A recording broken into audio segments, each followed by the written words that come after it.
Hi everybody, it's great to be back here again on Itamar. This is Friday, and here I am. I remember a year ago, I was on this mountain as well, giving a lesson on Parshat Lech. And a year has passed, and we're back again on Parshat Lech. But yes, last year it was raining a little bit. We had some raindrops falling upon us as we spoke. But anyway, I said maybe this could be our custom. This week's portion, everyone knows in Chayei Sarah, they're running to the city of Hebron to be with the patriarchs. And this week's portion is Lech Lecha. Come to the land, and this is where, of course, everyone should be here with us on Itamar, which is overlooking the beautiful back of me over here. And you will see the pictures looking at the beautiful landscape of Abraham and Sarah and their family entered the land of Israel. I think it's amazing if we think about it. Just a couple of days ago, the Prime Minister of Israel announced the city plan of Itamar is now being legalized 100% and accepted. So this is also so connected to this week's portion. The connection, the everlasting connection of Abraham to the land, of course, is seen through the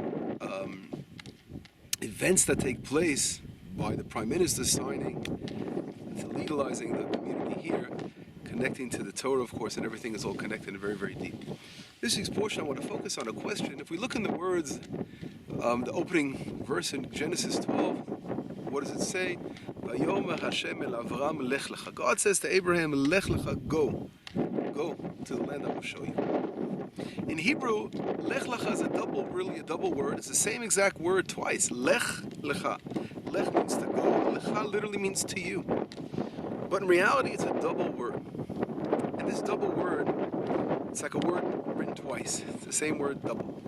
And I think in a deep message, this is hinting to something that I want to focus on, a message today, is that there are two functions of the house of Abraham. The nation of Israel has two purposes.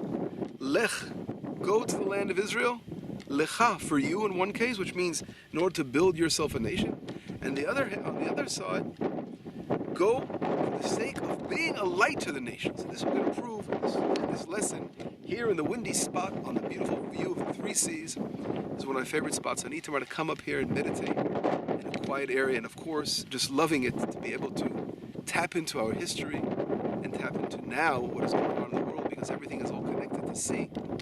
Get out here alone in the wilderness, you can really think and meditate on what's going on now. This terrible situation of Jews being attacked in the streets. You have to look over your shoulders. Maybe someone's coming behind you every moment. It's absolutely insane to live like this. But it all has to do with the spiritual ambience in the air and things that are awakening and bringing us to our final redemption. Now again, getting to this week's portion, I want to go back and talk a little bit about a midrash. A midrash is very, very, again, I mentioned many times, the power of midrash. A midrash is much greater than meets the eye. It usually bases itself on certain key words or sentences or hints within the verses to teach us important lessons and to shed light on things that sometimes the eye may not see directly in the verse. And we're going to bring down a beautiful midrash, a famous midrash. It talks about Abraham living in Mesopotamia. When Abraham was in Mesopotamia, he grew up as a young child. And our sources, midrashim, teach us that he, in a very young age, he began to question his whole concept of idol worship that he was surrounded with, because again his father Terach was an idol worshiper. We see this very clearly in the book of Joshua. It talks about Joshua 24, talks about how the history of Israel in the past, Abraham's father Terach was idol worshippers together with his forefathers. So we see that he grew up in this environment and he was surrounded by those who worshipped idols. But Abraham was so powerful as a young child even, and he began to question and research and to be a philosopher and to look around the world, and realizing he came to conclusions that something wasn't right. It is impossible, absolutely impossible, for there to be more than one creator, only one, the one God. Monotheistic ways of understanding. We call in Hebrew Yichud Hashem, understanding the union of God. There's no other room for anyone else, only one God in the world. This important concept of belief, Abraham at a young age grabbed hold of. His young mind was able to take upon himself, and he was searching. And eventually, when he reached 40 years old, 50 years old, later on in his life, he 100% developed this system of belief and found God, and of course God became a prophet. The Rambam, the famous Maimonides, he discusses in his book of Mishneh Torah, which is a huge book on Jewish law, and he brings down in the beginning in the laws of idol worship, and he talks about the history of where did it all begin really. How did idol worship set into places? We all know in reality the first man created Adam and his wife Chava, or Eve as she's known as in English. They of course believed in God. They were placed in the Garden of Eden. They 100% were in clarity, had the understanding of what God is in the world. But something happened a couple of generations later. Their son, or their grandson, Enosh, in his time it says, Azechel, and they began to call upon the name of God. Now the expression in Hebrew, they began to call upon the name of God is Echel, means to begin in Hebrew.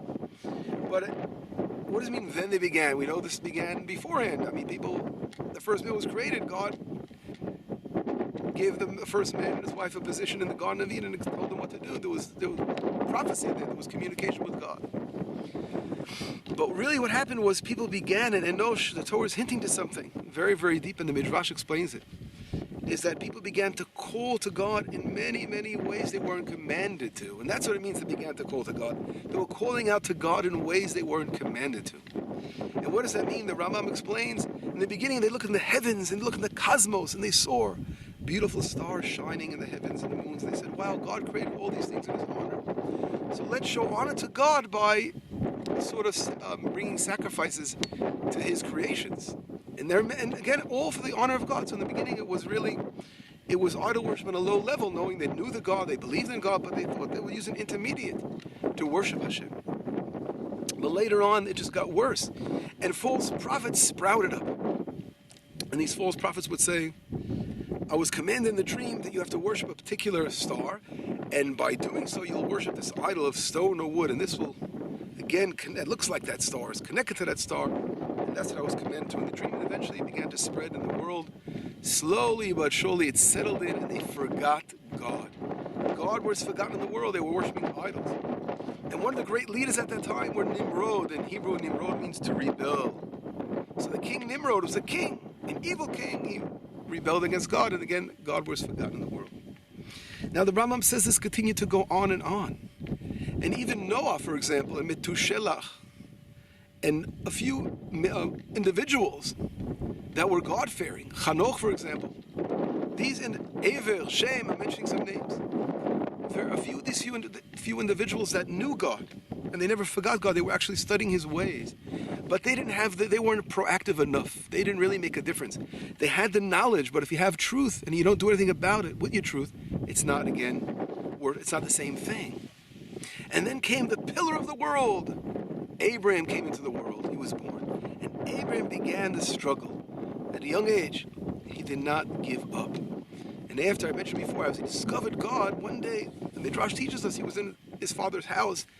And of course, that's where he lived, and his father had a store, and he would sell idols. So his father had to leave the house, and he was asked to watch the idols. So Abraham was in the house there, in the store, watching the idols, and people coming in to try to buy them. And when they came to buy an idol, Abraham would say to them, how old are you? They would say, I'm 30 years old, 40, 50, or whatever. He would say, wait a second, you're an older guy. How can you worship something that was made today? Whatever it was, he would try to argue and convince them, eventually turn them away from what was going on. And then a woman comes in there with this offering, whatever it was. She made some porridge. She made something really nice, and he would call it daisa, whatever it was. And she made this cereal, and she said, I want to offer it to the God. So she brought it in there. And when she left, Abraham had a great idea. He took this cereal, and it was a big idol. He said, I'm going to put it in front of the big idol. He took a hammer and slammed it and crashed and destroyed all the idols of his father.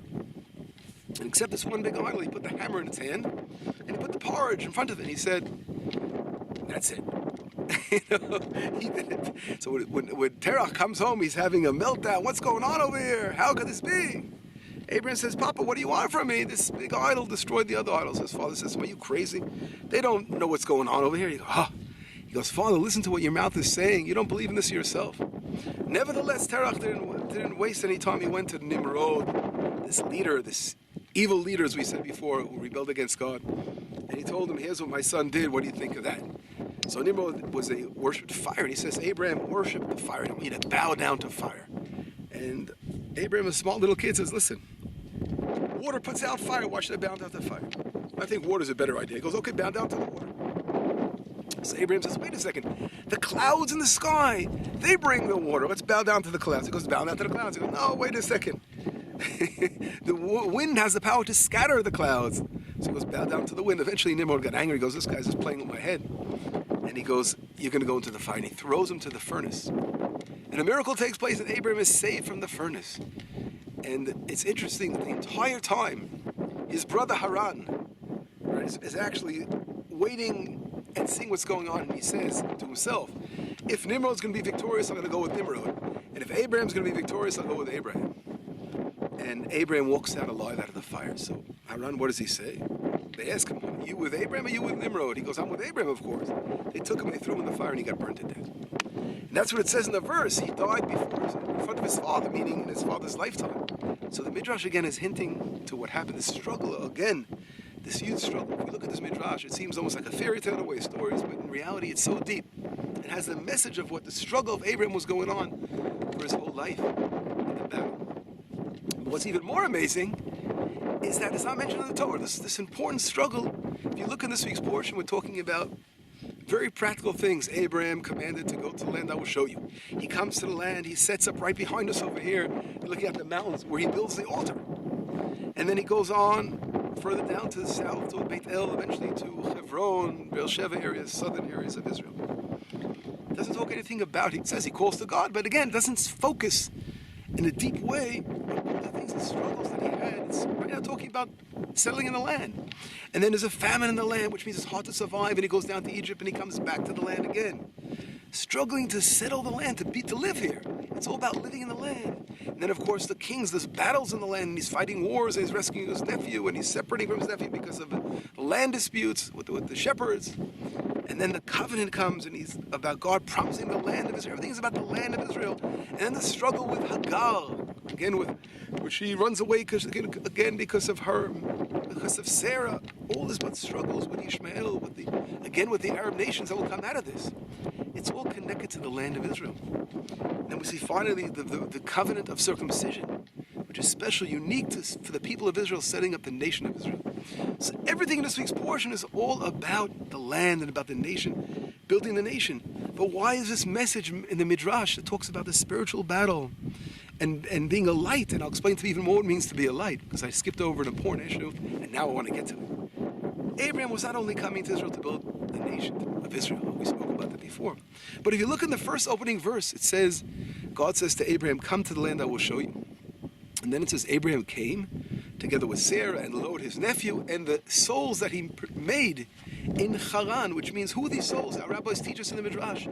These souls are the converts. Many, many idol worshippers were out there, and Abraham was fighting along. And he was struggling against idol worship, and people were taken under the wings of heaven, and he brought them back to God. And he brought them to the land of Israel. So we see that this important message is hinted within the verses itself. The souls, he brought the souls. But again, it's sort of pushed aside. And the reason is, and this is something as we call in Hebrew chidush, an insight, is because here we see that there's a stage process. And although Abraham and Sarah that was so important for them to be a light to the nations, to reach out. But first God was saying, before you can do that, you have to build the kingdom of God in the land of Israel. And that is why you can't skip over this important stage of being in the land, strengthening the land, and building a kingdom of God. Once it's here strong, then the message can go out to the entire world. As we says in Isaiah, Ki mitzion teitzei Torah udvar Hashem Yerushalayim. From Zion the Torah will stem forth. And we see that this dual function of Israel is mentioned in the book of Numbers, and the prophecies of, again, Bilam, in the story of Bilam, Parshat Bilam and Balak. We see over there, Am levadad yishkon. The nation of Israel will dwell alone. On one hand, we have to dwell alone, meaning we have to build our kingdom of Hashem here.